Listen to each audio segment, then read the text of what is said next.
एकदम जनक जी जानकी जी से लिपट लिपट कर ऐसा रोना शुरू किए। बंधुओं माता, कल्पना करो ये विदेह राज है और जानकी से लिपट लिपट कर रोने लगा है। कोई बूढ़ा बाप बेटी से लिपट कर रोए, आप कल्पना करो कैसा दृश्य उपस्थित होता हो। आज धीर वीर ज्ञानी रो रहा, ज्ञान की मर्यादाएं तार तार हो रही, मिटी महामर्याद ज्ञान की मिटी महा। बंधुओं माताओं, बेटी के विदाई के समय बाप अपने आप को, वो बेटे के मृत्यु के प्रसंग में कई बार अपने हृदय को सांत्वना दे लेता, लेकिन जब उसकी बेटी जाती है,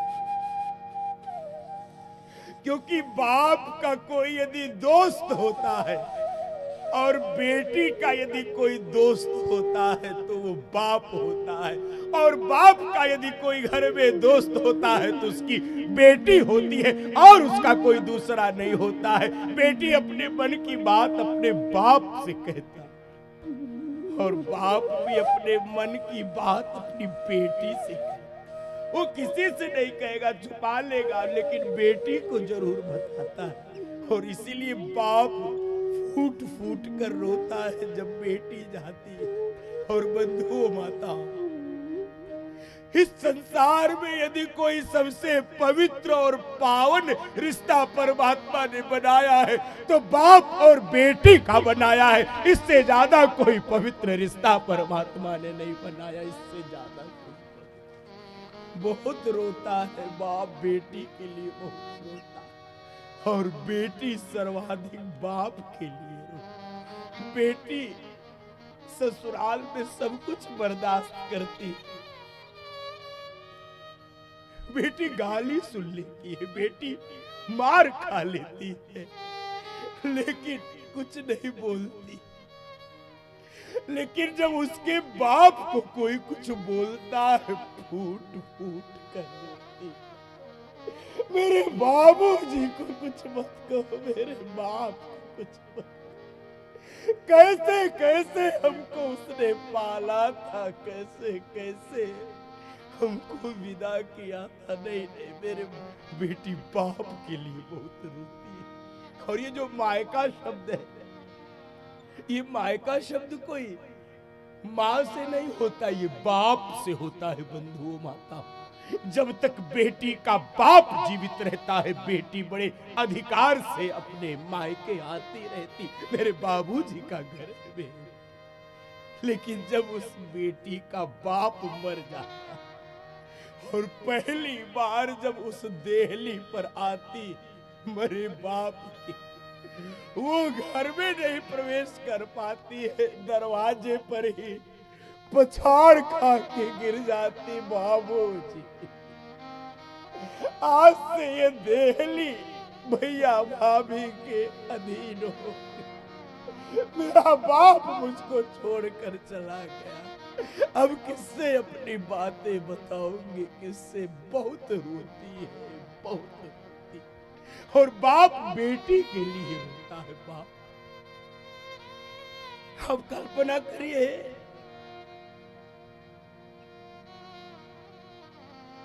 बेटी जब बाप से लिपट लिपट कर रोती है और बाप बेटी को चुप कराता है, बेटी बाप को चुप कराती है। बाबूजी रो मत, बाबूजी अपना ख्याल रखना। और कोई ऐसा बाप हो जिसकी पत्नी न हो, कोई विधुर बाप यदि बेटी को विदा कर रहा हो, एक हाथ से बेटी को पकड़े रहता, दूसरे हाथ से बेटी के आंसू पोंछता रहता। बेटी बाबूजी को चुप कराती है, बाबूजी बेटी को नहीं रो, नहीं रो बेटा, नहीं रो। और बेटी अपने भैया का हाथ पकड़ लेती है, भैया माँ चली गई है मेरी, हम भी जा रहे, मेरे बाबूजी को मत कुछ होने, मेरे बाप को कोई कष्ट मत होने दे।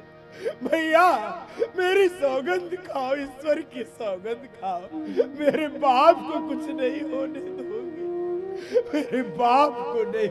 उसके बाद वो बहन भाई लिपट कर इतना रोते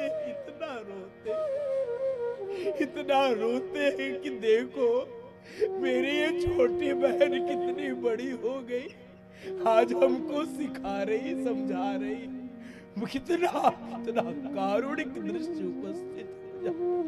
अरे शकुंतला विदा हो रही थी कण्व ऋषि के आश्रम से। कण्व ने उसको पैदा नहीं किया था, लेकिन पाला पोसा था। जब आज वो शकुंतला जा रही थी, कण्व ऋषि उन पौधों से लिपट लिपट के रो रहा था जिनको शकुंतला ने लगाया था। उनके गले रुध जा रहे थे। यास्य त्यज्य शकुंतलेति हृदयं संस्पृष्टमुत्कंठया कंठस्तंभित बाष्प वृत्ति कलुषश्चिंता जडम दर्शन। मुझ जैसे सन्यासी को जब ये स्थिति हो रही, वैक्लव्यम ममतावधि दृशमिदम स्नेहादरण्यौकसः। वो गृहस्थी माँ बाप कैसे रहे। उन पौधों से कहता, अरे शकुंतला पहले खुद नहीं पानी पीती थी, पहले तुमको पिलाती। पातुम न प्रथमम व्यवस्थित जलम यूष्मासु पीतेषु या। उसको फूलों के आभूषण बड़े प्रिय थे, लेकिन वो आभूषण तेरे प्रेम के कारण तोड़ती नहीं थी। ना दत्ते प्रियमन्नना भवताम स्नेहे नया पल्लवम। वो तेरी नई कलियों पर निकलने पर वो उत्सव मनाती थी। आद्य वह कुसुम प्रसूति समय यस्या भवत्युत्सव। आज वो शकुंतला जा रही है। सेयम याति शकुंतला पतिगृहम सर्वै अनुज्ञायताम। एकदम कण्व जैसा सन्यासी वनवासी बाप भी रोने लगा कि मुझ वनवासी को जब बेटी विदा करते समय ये हाल हो रहा है, उन गृहस्थी माता पिता की क्या दुर्दशा। हे ब्रह्मा, बेटी की जात तूने क्यों बनाई, क्यों बनाई बेटी। वो बाप कैसे रहते होंगे जिनकी बेटी चली, जिनकी बेटी चली। रामा की कथा आपने सुनी, रामा क्यों रो रही थी। रामा को जब पता चला उसके बाप को नहीं बुलाया जा रहा, रामा एकदम फूट फूट के रोने लगी। 25 साल हो गए शादी के, अपने बाप को नहीं देखी। एक बार बुला लो, अपने बाप को देख लो। कैसा होगा मेरा बाप, मेरी बेटी को आशीर्वाद दे देगा। फूट फूट कर रामा रो रही थी अपने बाप के। बेटी बाप के लिए रोती, बेटी बाप के लिए रोती। और सोचो, कोई विधवा माँ अपनी बेटी को जब विदा करती है, बेटी रो मत, रो मत, रो मत। और उसका हाथ पकड़कर उस कमरे में ले जाती है जहां पर उसके मरे हुए बाप की तस्वीर लटकी हो। बेटा देखो, बाबूजी तुमको देख रहे, बाबूजी से आशीर्वाद ले लो। और बेटी मरे हुए बाप के तस्वीर से लिपट लिपट कर रोती। और बंधुओं माता, मुझे लगता है मरे हुए बाप की तस्वीर से भी आशीर्वाद निकलता हो। बाबुल की दुआएं लेती जा, जा तुझको सुखी संसार मिले। मायके की कभी ना याद आए, ससुराल में इतना प्यार मिले।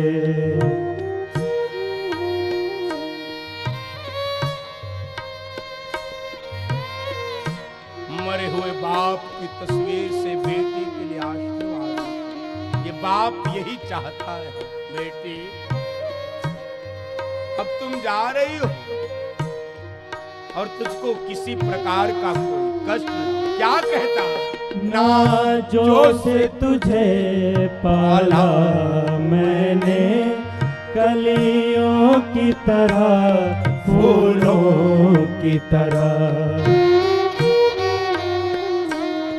बचपन में झुलाया है तुझको बाहों ने मेरी झूलों की तरह।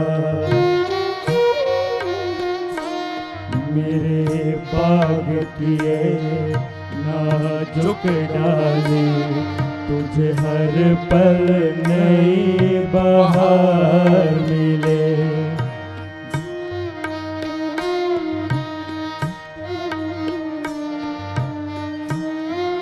मरे हुए बाप की तस्वीर से आशीर्वाद मिलता। बंधो माताओं, जानकी जी महाराज जनक से अब लिपट के रो रही। दोनों को अलग किया जा रहा, दोनों को अलग किया जा रहा, कोई अलग। देखो बाप बार बार बेटी को डोली में बिठाता है, बेटी बार बार बाप से लिपटती है, दोनों को बार बार अलग किया जाता। और आपने देखा होगा कई बार बाप अपने आंसू रोक तो लेता है, जगत के कारण आंसू रोक लेता, लेकिन जब बेटी चली जाती है लोग बाबूजी को पूछते, भैया बाबूजी कहाँ, बाबूजी कहाँ? जानते हो बाबूजी घर के किसी कोने में फूट फूट कर कहाँ? ओ बेटी। और बेटी भी यही सोचती, बाबूजी को आज कोई पानी दिया होगा कि नहीं, घर से लौट के आएंगे इनको चाय कौन देगा, इनके कपड़े कौन बदलेगा। बेटी बाप के लिए बहुत रोती। देखो ससुराल चली जरूर जाती है, उसका ध्यान बाप पे रहता है। वो अपने ससुर को भोजन परोसती है, सोचती है मेरा बाप खाया कि नहीं। अरे मैं ही तो उसको खाना परोसती थी, मैं ही तो भोजन परोसती थी। और अपने ससुर को जब चाय देती है सोचती मेरे बाबूजी पता नहीं चाय पिए।